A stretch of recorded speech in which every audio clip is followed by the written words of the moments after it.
말씀 보겠습니다. 은혜 받으신 하나님 말씀은 누가복음 16장 10절 말씀이 되겠습니다. 우리 다 같이 말씀을 봉독하겠습니다. 지극히 작은 것에 충성된 자는 큰 것에도 충성되고 지극히 작은 것에 불의한 자는 큰 것에도 불의하니라. 아멘. 저는 오늘 누가복음 16장 10절 말씀을 가지고 지극히 작은 것이란 제목의 말씀으로 은혜 나라길 간절히 원합니다. 지금은 천국에 계시지만 저와 함께 항상 주님의 일들을 감당하며 응원해 주시는 권사님이 계셨습니다. 그분은 지금 천국에 가 계시지만 저한테 유언과 같이 말씀하신 말씀이 다른 말씀이 아니었습니다. 목사님, 작은 일에 충성하십시오. 그럼 하나님이 더 큰 일을 허락하실 것입니다. 무엇보다 모든 일에 있어서 최선을 다하길 원하고 충성되의 주의 일들을 감당하다 보면 하나님께서 더 많은 것을 맡겨주실 것입니다. 그러니 걱정하지 말고 목사님, 더 좋은 일이 있을 것입니다. 저는 목사님 응원합니다. 끝까지 승리하시고 초심 잃지 마시고 그 작은 일부터 하나씩 챙겨가면서 나아가기를 원합니다라고 저에게 얘기해 주셨습니다. 그 당부의 말씀은 힘들 때마다 떠오르고요. 초심을 잃지 않고 주의 일들을 감당할 때 굉장히 큰 도움이 되었습니다. 작은 일이라도 다시 돌아보게 되고 혹시나 내가 부족한 것이 무엇이 있는가를 다시 한번 돌아보게 됩니다. 지금은 권사님의 말씀이 저희 목회에는 굉장히 중요한 중심이 됐습니다. 그러다 보니까 교회를 세우는 데 있어서 늘 겸손해야 된다. 작은 일에도 그냥 넘어가지 말고 그것을 잘 챙겨야 된다는 것을 또한 다시 한번 깨닫게 됩니다. 성경을 보면 하나님께서 쓰실 때도 어떤 것을 보시냐, 우리에게 주신 큰 능력을 보고 그 사람을 쓰는 게 아닙니다. 우리가 하는 것처럼 하나님이 맡기시는 일, 그리고 하나님의 큰 일들을 우리에게 맡기실 때는 그 사람의 능력과 외모를 취하는 것이 아니라고 성경은 말하고 있습니다. 하나님은 먼저 그 사람을 시험하십니다. 먼저 작은 일을 그에게 맡겨보고 그가 그 일에 충성되게 잘하고 있는지, 그것을 통하여 하나님께서는 더 큰 일을 그에게 맡기신다고까지 성경 기록하고 있기 때문에 그렇습니다. 성경의 다윗, 그 어린 목동이었던 그가 맡은 일에 대해서 최선을 다했음을 성경은 기록하고 있습니다. 그랬을 때 작다 하지 않았습니다. 그 일에 대해서 충성했습니다. 자기 것뿐만 아니라 자기 것이 아닌 자기 아버지 형제들의 양떼까지 쳐가면서 그는 밤잠에 잠을 자지 않고 그 일들을 감당했던 것을 확인할 수 있습니다. 하나님은 다윗의 인생에 대해서 내 마음에 합한 자라고 말했습니다. 그는 무슨 일을 맡기든지 간에 최선을 다했고 충성되이 주의 일들을 감당했습니다. 하나님은 그에게 큰 일을 맡기자 다짐하셨고 하나님은 그를 왕으로 삼아주셨다고 성경은 기록하고 있는 것입니다. 성경의 요셉도 그렇습니다. 요셉도 형제들에게 시기와 질투를 당해서 애굽으로 달려갔습니다. 그는 종으로부터 시작했습니다. 그러나 종의 자리에서 그는 충성했습니다. 하나님께서는 그가 작은 일이라 생각하지 않고 그 일에 대해서 최선을 다했을 때 그 집에조차도 그를 다스릴 수 있도록 그가 하는 모든 일에 복을 더하셨다고 성경은 말씀하고 있습니다. 그는 또한 억울한 옥살이를 했습니다. 그러나 그곳에서도 하나님께 충성했습니다. 그러니 간수장이 그에게 열쇠를 맡길 정도로 그를 신임하게 되었고 그 간수장의 그 신임 속에서 그는 그곳에서도 머리가 되고 꼬리가 되지 않았습니다.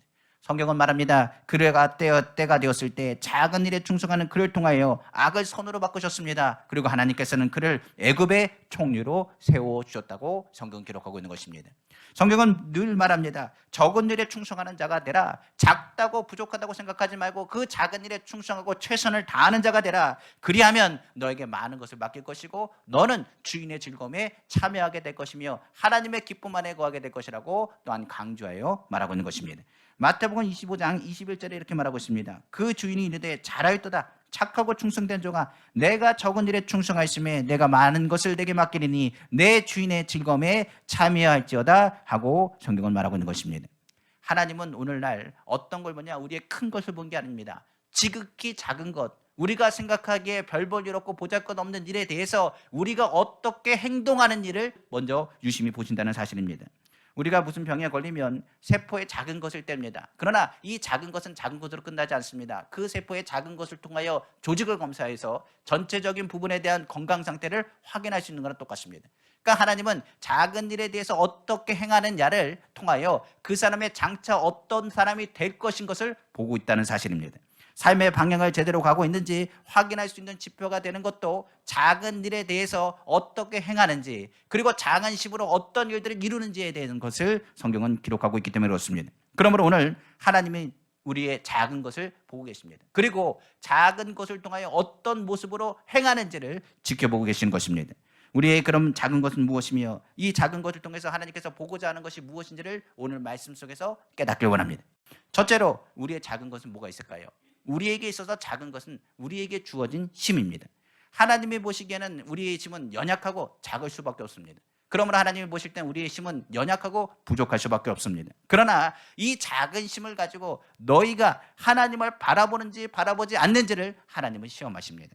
무엇보다 인생에 있어서 힘이 없다 하여 포기하는 사람이 있을지 모르겠습니다. 그러나 하나님을 믿는 사람은 작은 힘이라고 할지라도 나는 작다 하지 않고 믿음으로 순종하는 사람이고, 이를 통하여 하나님의 큰 일을 맡겨 감당할 수 있는 사람으로 주님이 만드신다는 것을 우리는 성경을 통해서 확인해 볼 수 있는 것입니다.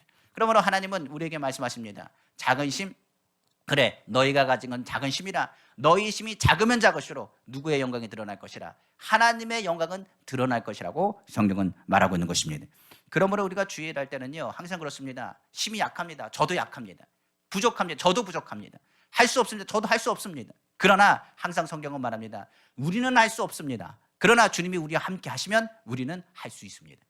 그러니까 주님이 원하시는 것은, 그래 작은 힘을 너에게 주었다. 그런데 너가 할 수 있냐 없냐 물을 때, 하나님 나는 할 수 없습니다. 그러나 주님이 함께 하시면 할 수 있습니다는 고백을 하길 원하시기 때문입니다.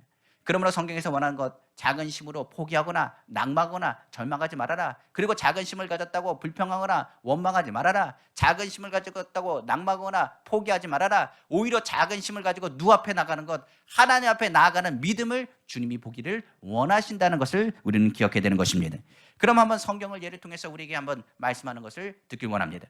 작은 힘으로 가져서 큰 일 이루신 사건입니다. 먼저 사사기 7장에 보면 어떤 사건이 나오느냐, 기드온의 사건이 나옵니다.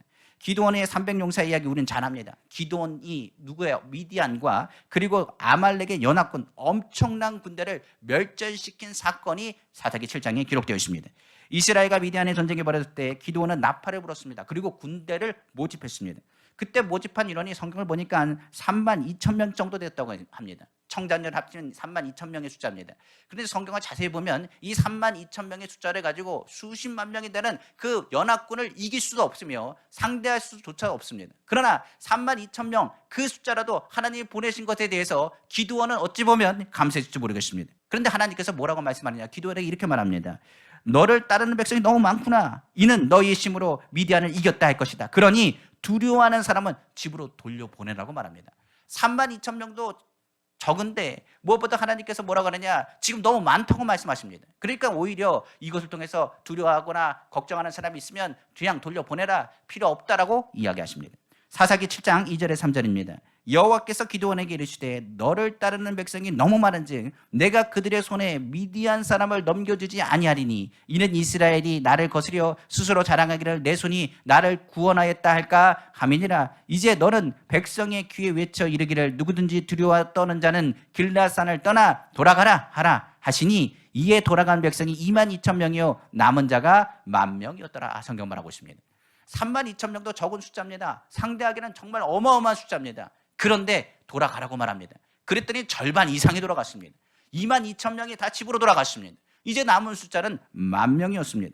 오히려 기드온은 그 가운데 겁이 날지 모르겠습니다. 정말 힘이 점점 줄어드는 것을 느낄 수 있었습니다. 그 많은 숱한 사람들 절반 이상, 아니 22,000명이나 되는 사람이 빠져나가니 그 10,000명의 숫자를 보고 나서 어찌 생각했을지 우리는 생각해 볼 수 있습니다.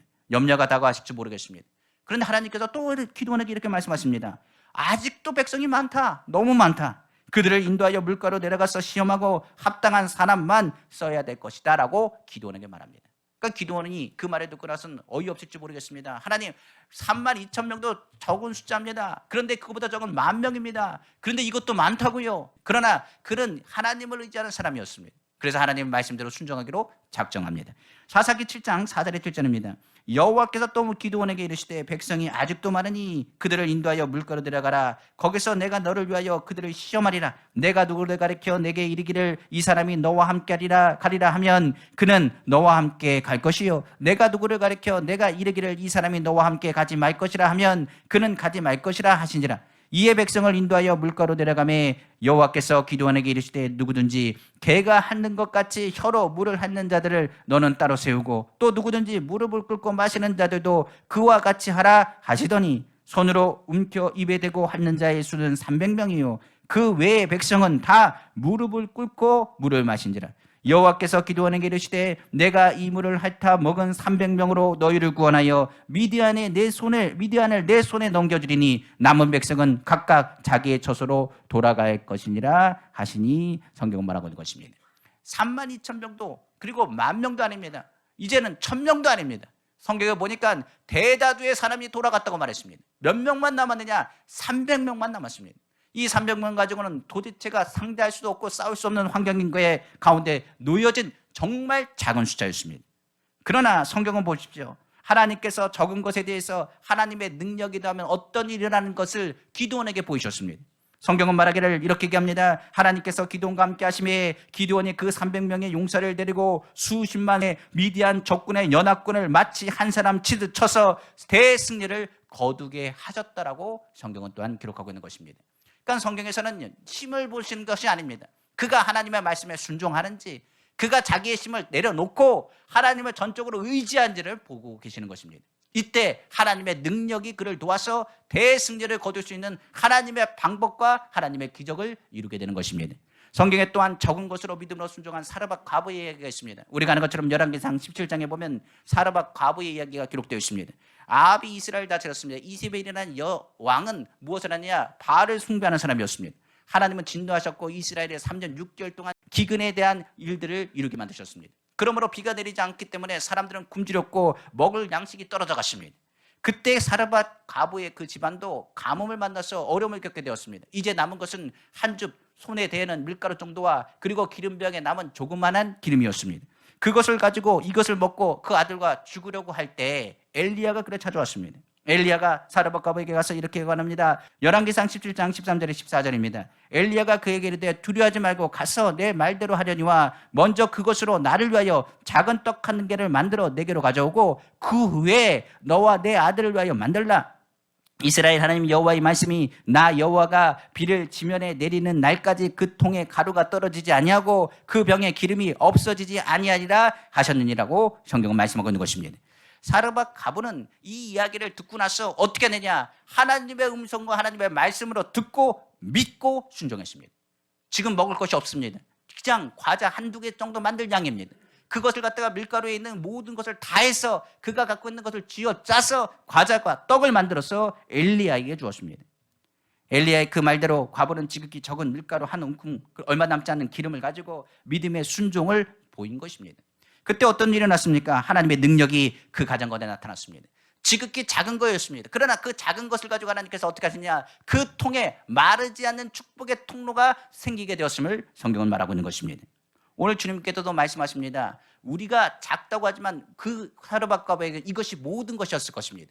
그는 최선을 다했습니다. 이것으로 무엇을 할 수 있겠습니까? 이것으로 아무것도 할 수 없습니다. 그러나 하나님의 손에 닿으면 이것으로 놀라운 일들이 일어난다는 것을 우리에게 보이고 있는 것입니다.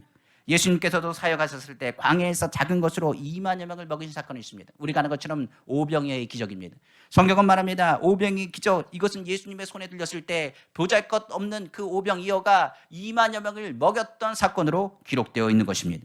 성경을 보면 우리가 아는 것처럼 저녁해질 때가 되었습니다. 사람들은 허기졌습니다.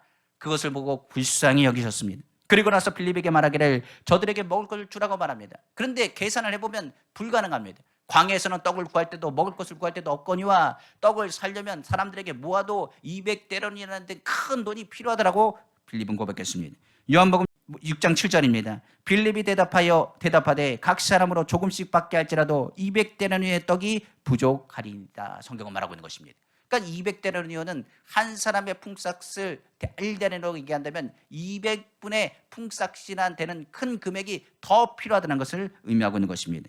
이때 안드레가 한 어린아이가 점심에 가져왔던 보리떡 5개와 물고기 2배를 가지고 누구에게 다가갔느냐? 예수님께 다가왔다고 성경은 말하고 있습니다. 요한복음 6장 9절입니다. 여기 한 아이가 있어 보리떡 5개와 물고기 2마리를 가지고 있나이다. 그러나 그것이 이 많은 사람에게 얼마나 되겠사옵나이까? 성경은 말하고 있습니다. 여기서 보면 어린아이의 도시락이 보리떡 5개와 물고기 2마리였습니다. 그러니까 이야기는 장정이 먹기에는 부족한 양입니다. 그런데 이것을 찾아보니 2만여 명 중에서 어린아이가 예수님께 드리고자 하는 이 작은 것이 예수님의 손에 닿았을 때 하나님께서는 이것을 기쁨으로 받으시고 하나님의 능력의 통로로 사용하신 것입니다. 작은 양식이라도 예수님에 들려지고 축복기도 하시니 놀라운 기적이 일어났습니다.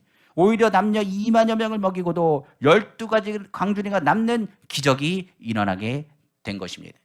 그러니까 작다고 부족하다고 연약하다고 아무것도 안 한다면 아무 역사가 나타나지 않습니다. 하나님이 원하신 것은 우리가 작은 것 압니다. 우리의 힘이 부족한 것도 압니다. 우리가 연약한 것도 압니다. 그러나 우리가 오늘 이 시간에 믿음을 보이면 하나님은 도와주십니다. 하나님은 도와주셔서 그 일들을 어떻게 하느냐 하게끔 만드신다는 것을 우리는 기억해야 되는 것입니다. 그러므로 작은 일에 대해서 우리는 낙망하거나 절망하면 안 됩니다. 하나님의 능력을 봐야 되는 것입니다. 우리들은 약하지만 하나님께 향한 믿음, 하나님의 도우심을 바라본다면 놀라운 일이 일어날 것입니다. 하나님은 외모를 취하는 분도 아니고 환경을 보시는 분도 아닙니다. 부족하다고 무시하고 내 스스로가 낙망하고 절망한다면 아무 일도 이룰 수가 없습니다. 하나님은 강한 자를 부끄럽게 하시기 위해서 약한 자를 쓰신다고 말씀하고 있습니다. 하나님을 의지하고 바라보면 오히려 적은 힘이 큰 힘과 큰 능력으로 나타난다는 사실을 기억하시기를 주님의 이름으로 축원합니다. 예수님의 12제자들 그들의 모습을 보면 자격이 없습니다. 세상적으로 봤을 때는 아무것도 할 수 없는 적은 능력을 가진 작은 자들이었습니다. 그러나 예수님은 그 작은 자들을 부르셨습니다. 교육을 제대로 받지 못한 어부들, 사람에게 미움받는 세리, 그리고 떠나서 이스라엘 독립을 해서 그것을 더 앞장섰던 열심당원들, 사람들의 눈엔 끼지 아니하고 인정받지 못하고 보잘것없는 작은 사람들이었습니다. 그러나 그 작은 사람들을 통하여서 예수님께서는 어떻게 하느냐 3년 반 동안 그들을 복음을 가리키시고 주의 말씀 속에서 그들을 위해서 기도하셨습니다. 그런 작은 자들이 예수님을 바라보고 부르짖기 시작합니다. 그리고 나서 오순절 마가의 다락방에 성령이 그들 가운데 임하기 시작합니다. 그들이 작은 가운데서 성령을 받고 나니까 어떤 일이 일어나냐 동서남북에 뛰어나가면서 주의 복음을 전하기 시작하는데 5,000명도 돌아오고 3,000명도 돌아오고 안진뱅이가 일어나고 하나님의 역사가 나타나는 하나님의 큰 일들을 성경 기록하고 있는 것입니다. 그러므로 오늘 주님 분명히 말씀하십니다. 낙망하거나 절망하지 마십시오. 작다고 내가 우리의 삶 가운데 어떤 영향력을 끼칠 수 있겠습니까? 나는 부족한 사람입니다. 나는 아무것도 할 수 없는 사람입니다. 낙망하고 절망할 것이 아니라 주님 나는 부족합니다. 그러나 오늘 주님의 능력이 나타날 줄로 믿습니다. 나의 작은 힘으로 가지고도 난 최선을 다해서 주님을 섬깁니다. 지금 어려운 가운데 있지만 내가 최선을 다해서 주님 앞에 나아갑니다. 주님 앞에 기도하고 부르짖사오니 주여 하나님 도우시고 역사하여 주옵소서. 하나님은 작은 힘이지만 주님과 동행하는 자를 축복하십니다. 작은 힘이라도 최선을 다해서 포기하지 않고 주님의 능력 안에 나간다면 강하고 담대하게 하사 감당할 수 없는 좋은 것으로 풍성히 채우시는 하나님을 만나게 될 것임을 바라보시기를 주님의 이름으로 축원합니다. 그러므로 작은 것으로 할 수 없다고 하지 마십시오. 내가 작으면 작을수록 하나님의 영광은 더 크게 드러난다는 사실을 기억하시고 오늘도 최선을 다해서 작은 일에도 충성하시는 우리 성도님 다 되시기를 주님의 이름으로 축원합니다. 두 번째로 성경은 말합니다. 하나님의 작은 것을 유심히 지켜보시는 것이 있습니다. 성경에 우리 몸에서 가장 작은 지체인 바로 혀를 지켜보신다고 말하고 있습니다. 이 혀의 말이라는 것은 작습니다. 그러나 주님께서 말씀하십니다. 우리의 행복의 척도와 방향성을 알려주는 지표가 되는 것이 뭐냐? 이 혀에 있다고 말합니다. 믿음으로 선포하는 것도 이 혀에 있고 이 혀에는 권세가 있어서 하나님의 능력과 하나님의 역사가 나타나는 통로가 될 수도 있지만 사람을 죽이기도 하고 살리기도 하는 권세도 이 혀에 있다고 말하고 있는 것입니다. 성경은 작은 것에 감사해라 그리고 삶의 행복도 이 혀에서부터 나타난다고 말하고 있습니다. 가장 확신한 우리 행동의 모든 것은 이 혀에서부터 주장한다고 성경 기록하고 있는 것입니다. 성경에 말하기에 신체 중에 가장 작은 혀 야고보서 3장 우리 3절에서 5절입니다. 우리가 말들의 입에 재갈 물리는 것은 우리에게 순종하게 하려고 그 온몸을 제어하는 것이라. 또 배를 보라. 그렇게 크고 강풍에 밀려가는 것들을 지극히 작은 키로수 사공의 뜻대로 운행하나니 이와 같이 혀도 작은 지체로 돼 큰 것을 자랑하도다. 보라 얼마나 작은 불이 얼마나 많은 나무를 태우는가 성경을 말하고 있는 것입니다. 오늘날 많은 과학자들이 발견한 것이 있습니다. 바로 언어 중추 신경이 다른 신경을 지배한다는 것입니다. 그러니까 말로 혀로 무슨 말을 하면 그 혀의 말이 신경을 지배하고 신경을 지배하면 몸 전체를 지배한다는 이야기입니다. 한마디로 얘기하면 아프다, 너무 아프다, 아프다라고 계속 반복하면 그 신경이 그 아프다는 것을 받아들이면 그 몸이 자기도 모르게 아픈 데가 없는데도 자꾸만 아파지고 괴로워지기 시작하고 스트레스를 받기 시작한다는 것입니다. 그런데 아픈데도 불구하고 좋아진다라고 얘기하면 신경은 좋아진다는 걸 받아들이고 조금씩 좋아질 것이라는 것을 기대하게 됩니다. 그리고 마음의 스트레스가 사라지기 시작하고 마음의 평안을 유지하면서 회복 속도가 빨라진다고 합니다. 우리가 서로 나는 불행하다, 나는 못났다, 나는 안 된다, 나는 살 가치가 없다, 절망의 소리를 하기 시작하면 그 절망의 말이 어떻게 되냐, 이 혀로 말하고 있지만은 언어 중추신경이 전체 신경부터 시작해서 몸의 모든 구석구석 조직에 영향을 줘서 오히려 행동을 지배하고 생활을 파괴하고 부정적인 생각이 좌우하면서 절망적인 인생으로 이끌어간다는 것입니다. 그러다 보니 세상에서도 긍정적인 생각을 많이 하라고 말합니다. 그리고 또한 감사의 생각들, 은혜의 순간들을 기억하고 기뻤던 생각들을 하면서 늘 그 입술로 좋은 것을 말하라고까지 가리키고 있습니다. 세상에서도 그렇게 얘기하는 거예요. 근데 하나님의 말씀은 이미 먼저 우리에게 말씀하고 있는 것입니다. 사람이 일단 혀로서 부정적인 말을 자꾸 하게 되면 그 생각이 부정적이 되고 불행한 길로 갈 수밖에 없습니다. 그래서 성경은 이 혀를 조심하라고 말하고 있습니다. 혀로서 좋은 것을 말하고 좋은 생각을 하며 긍정적이고 적극적이고 창조적인 생각으로 선포할 것을 말하고 있는 것입니다.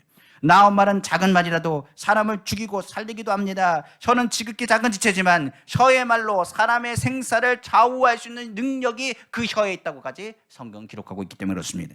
로마서 13장 13절에 14절 말씀입니다.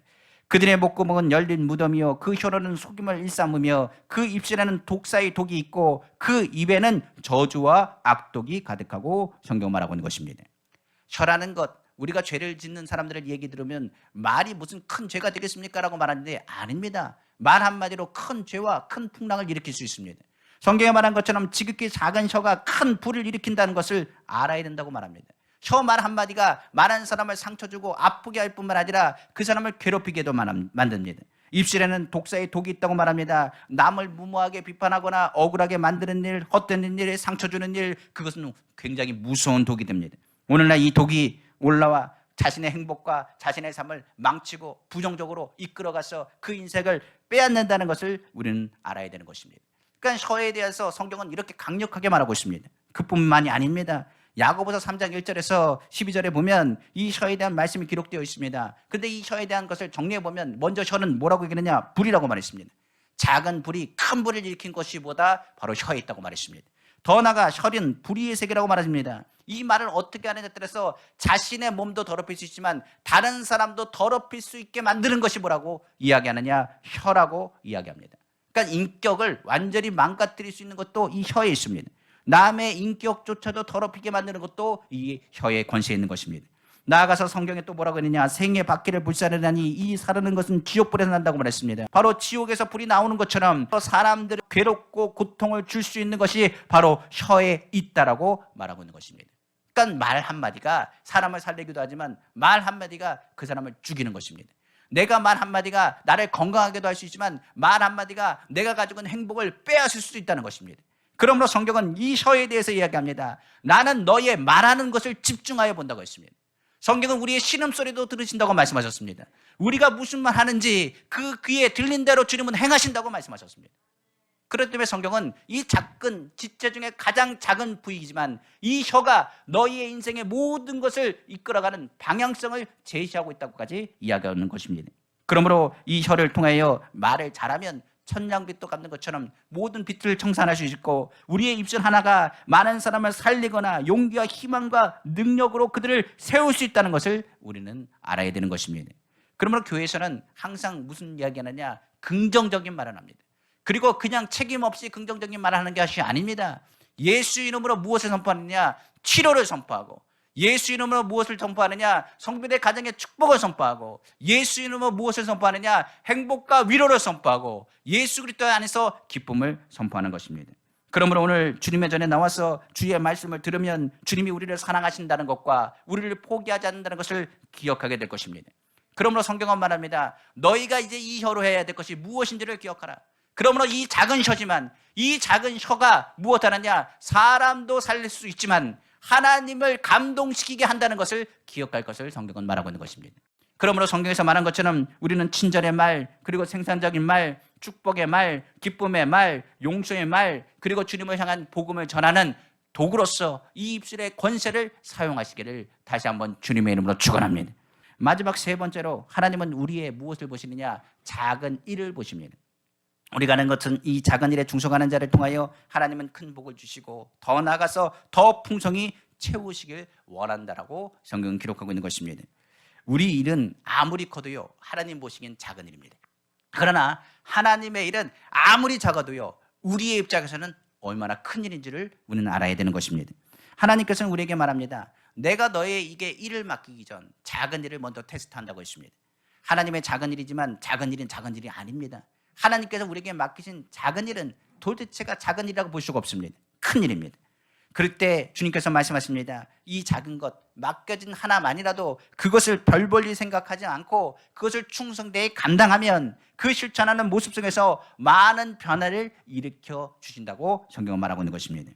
우리는 충성을 강조합니다. 그럼 충성은 뭡니까? 충성은 누가 보든지 아니 보든지 적든지 많든지 그것이 아닙니다. 그것과 상관없이 내게 주어진 삶에 대해서 내가 감당하는 성실하게 감당하는 것을 충성이라고 이야기합니다.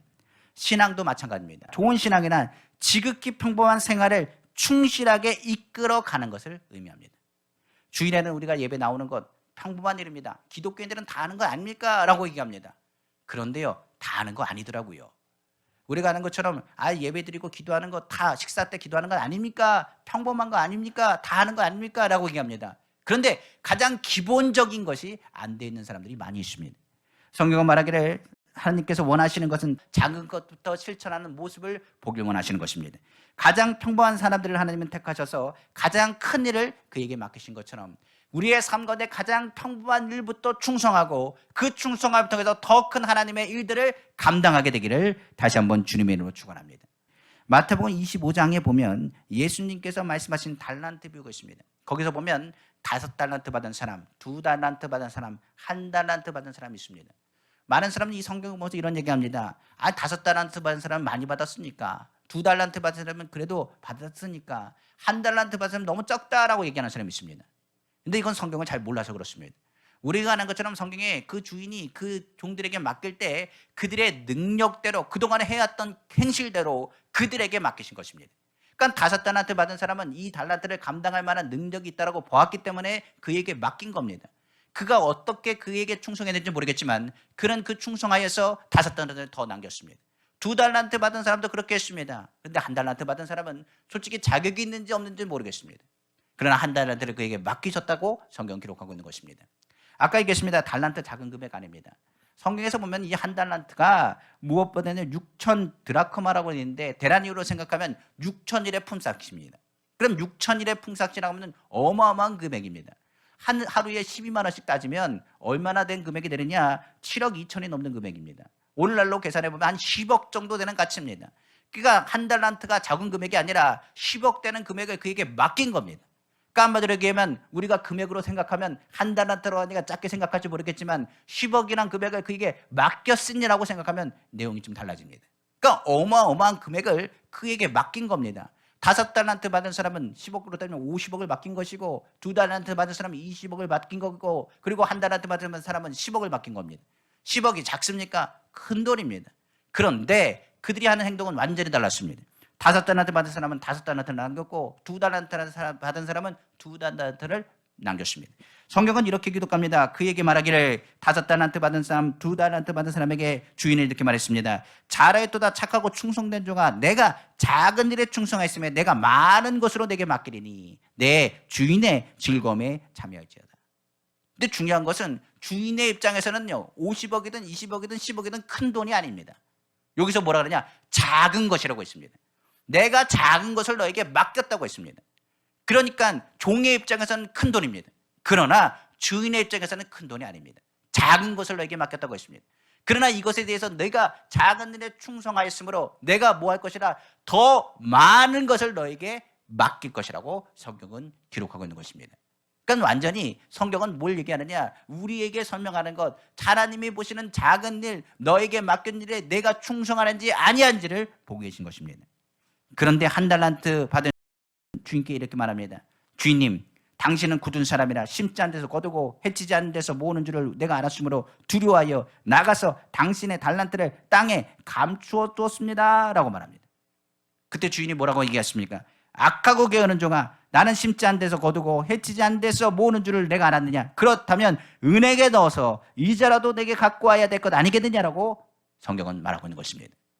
이 사람은 뭐합니까? 10억이나 되는 금액입니다. 한 달란트지만 큰 금액이라고 했습니다. 그런데 주인에게 말하기를 뭘 얘기하느냐? 내 잘못이 아닙니다. 주인은 이런 사람 아닙니까? 내가 당신을 잘 압니다 라고 얘기하며 핑계하기 시작합니다. 성경은 이렇게 얘기합니다. 작은 일에도 핑계대는 사람, 그 사람은 큰 일에도 핑계를 댑니다. 작은 일에도 게으른 사람, 그 사람은 큰 일에도 게으른 사람이라고 기록하고 있기 때문에 그렇습니다. 그러므로 성경은 말합니다. 그 종에게서 한 달란트를 빼앗으라. 그리고 10달란트 받은 자에게 주라고 말씀하십니다. 그리고 나서 강하게 꾸짖습니다. 바로 마태복음 25장 29절에 30절입니다. 무릇 있는 자는 받아 풍족하게 되고 없는 자는 그 있는 것까지 빼앗기리라. 이 무익한 종을 바깥 어두운 데로 내쫓으라. 거기서 슬피 울며 이를 갈리라 하니라. 성경은 말하고 있는 것입니다. 오늘 주님은 말씀하십니다. 내게 맡겨진 일이 작은 일이라고 생각합니까? 아닙니다. 작은 일부터 충성하십시오. 그럼 하나님은 더 큰 일을 맡겨주실 것입니다. 그러나 만약 내가 이것을 작은 일이다, 별 볼 일 없다, 별것 아니라고 생각하고 넘어간다고 생각하면 그 일들 때문에 오히려 내가 큰 일 또한 놓치게 될지도 모른다는 것을 기억해야 되는 것입니다. 성경은 말합니다. 있는 자에게 더 주고 없는 자에게 있는 것까지 빼앗는 것이 하나님의 섭리라고까지 기록하고 있습니다. 우리의 생활에서 지극히 작은 것을 무시하고 게을리 행하며 핑계대어서는 안 되는 것입니다. 작은 구멍이 큰 댐을 무너뜨립니다. 이 정도쯤이야 하는 불신앙, 그 불신앙의 행동과 신앙의 태도가 우리의 신앙의 많은 것들을 무너뜨린다는 사실입니다. 그에 반해서 작은 것 하나라도 그것을 통하여 믿음으로 순종하면 우리가 무너질 약한 부분도 하나님께서 강하고 견고하게 세우신다는 사실입니다. 그러므로 작은 일이라도 결코 무시하지 마시고 그 일들부터 충성하길 원합니다. 우리에게 맡겨진 것 작은 일 없습니다. 하나님께서 나에게 맡겨진 건 다 큰 일입니다. 그러나 우리가 작은 힘으로라도 하나님의 주신 일에 최선을 다하되 하나님이 하신 말씀에는 절대적으로 순종하고 주의 말씀을 바라보고 믿음으로 나아가시기를 다시 한번 주님의 이름으로 축원합니다. 모든 사고와 싸움은 큰 데서 일어나지 않습니다. 작은 방심과 작은 것에서부터 사고를 부르게 되어 있습니다. 신앙도 그렇습니다. 큰 데서 공격하지 않습니다. 작은 구멍에서부터 그 공격이 들어오기 때문에 그렇습니다. 뱀은 그 머리만 들어가면 그 몸을 다 집어넣을 수 있습니다. 마찬가지로 그렇습니다. 그 틈이 벌어지는 그 틈을 보고 사단은 역사하는 것입니다. 그러므로 우리가 작은 일을 무시하지 말고 지극히 작은 것에서부터 성김의 본을 보이신 예수 그리스도를 본받아 믿음으로 나아가시는 우리 성도님 다 되시기를 다시 한번 주님의 이름으로 축원합니다. 말씀을 마치겠습니다. 하나님은 작은 일 그리고 작은 성긴 작은 발걸음에서부터 기적과 은혜의 결과를 만들어주는 분이십니다. 우리는 작습니다. 맞습니다. 저도 작고 연약합니다. 부족합니다. 그러나 예수 그리스도를 믿는 순간 우리는 작지 않습니다. 부유하신 자로서 가난하게 되시면 너희를 부욕해 함이라고 말했습니다. 예수 이름으로 우리는 치료받았고 예수 그리스도의 생명이 우리 가운데 들어갔으므로 우리는 약한 자가 아니라 강한 자며 우리는 주 예수 그리스도 안에서 승리자라고 성경은 기록하고 있는 것입니다. 그러므로 오늘 주님은 분명히 말합니다. 우리가 아무리 작은 일에도 감사하고 충성하면 하나님께서 그 마음 가운데 부족함 없도록 채우신다고 말했습니다. 장성한 분량까지 믿음이 자라길 원합니다. 더 나아가서 아무리 작은 일이라도 소홀히 여기지 말고 감사함으로 충성되어 주님의 사명을 감당을 원합니다. 주님은 핑계대는 사람을 싫어하십니다. 주님은 게으른 사람을 싫어하십니다. 주님은 특별히 작은 입술 속에서라도 하나님께 감동을 주는 사람을 오늘 찾고 계십니다. 우리가 입술로 고백할 때 그 입술의 고백이 우리의 신경, 우리의 모든 세포들을 주장하고 그 우리의 삶의 모든 방향성을 정하게 될 것입니다. 오늘 우리는 작은 힘과 작은 혀, 작은 몸짓이지만 하나님께 도움을 구하고 그 입술로 하나님을 찬양하며 그리고 우리가 주의 마음을 품고 오늘도 믿음으로 주의 일들에 충성할 것입니다. 하나님은 크신 일을 이미 행하십니다. 우리 성도들의 마음 가운데 소원하는 모든 바가 지극히 작은 곳에서부터 시작하여 큰 일을 이루기까지 모든 일에 넉넉히 채우시는 하나님의 능력으로 나타나기를 다시 한번 주님의 이름으로 축복합니다. 기도하겠습니다.